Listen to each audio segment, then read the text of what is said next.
कुछ लोग sugar industry के बारे में सोचते हैं, कुछ ई व्हीकल के बारे में सोचते हैं।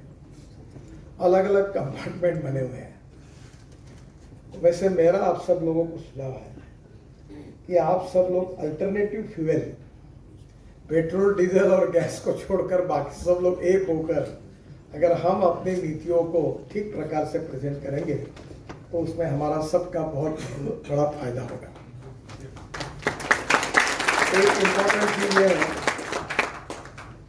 कि आप सब में जितना दम है उससे आप 20 गुना भी ज़्यादा लगा लोगे तो ये पेट्रोल डीजल का इंपोर्ट कम करना बहुत कठिन है। तो इसलिए आप आपस में एक दूसरा क्या कर रहा है इसको ज़्यादा सोचने के बजाय अल्टरनेटिव फ्यूल इस क्षेत्र में सब लोग मिलकर ताकत लगाइए जिसमें सबका फायदा होगा।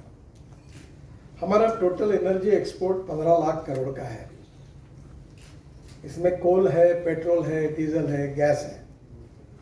और अभी जो इथेनॉल पटक पे हमने जितनी मेहनत की वो 10% भी पहुंचा नहीं है। 450 करोड़ लीटर, बरोबर ना?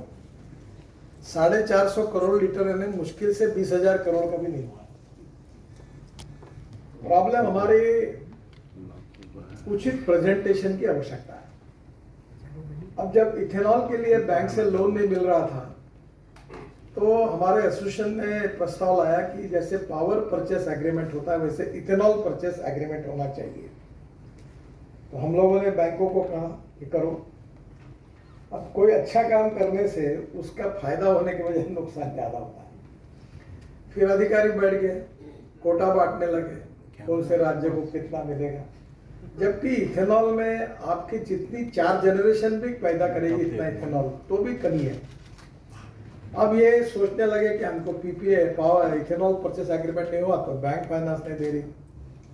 अब केवल इथेनॉल के बारे में आज सबसे पहले देश में कितनी रिक्वायरमेंट है। अगर 20% अगर इथेनॉल पेट्रोल में डाला जाएगा तो हमको 1000 करोड़ लीटर की इथेनॉल की रिक्वायरमेंट है।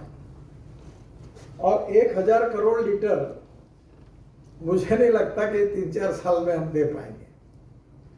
अब बुधवार को मेरे यहाँ मीटिंग है आईटी मिनिस्टर के साथ और मैंने उनको आग्रह किया है कि उनके जो आईटी टावर है वो सब डीजल बेस्ड जनरेटर वहां चलते उसके बजाय आप इथेनॉल बेस्ड उसको करिए।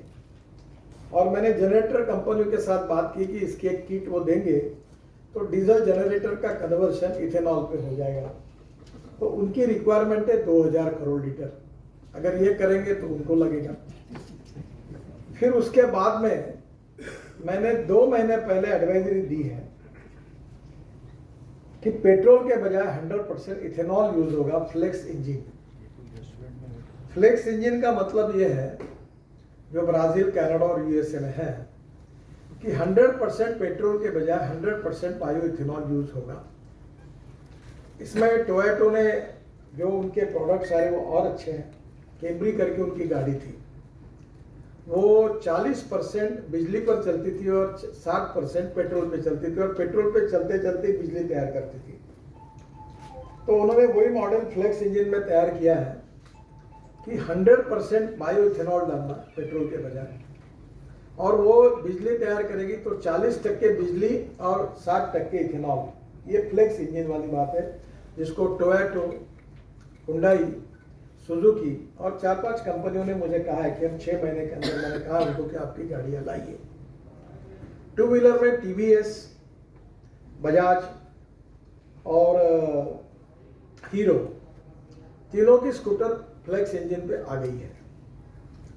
अभी ये इसमें एक सबसे बड़ी बात आज हुई जिसकी घोषणा करते हुए मुझे बहुत खुशी हो रही है कि मैं तो पैशन में काम करता हूँ, तो मैं तो कोई साइंटिस्ट भी नहीं हूँ, इंजीनियर भी नहीं।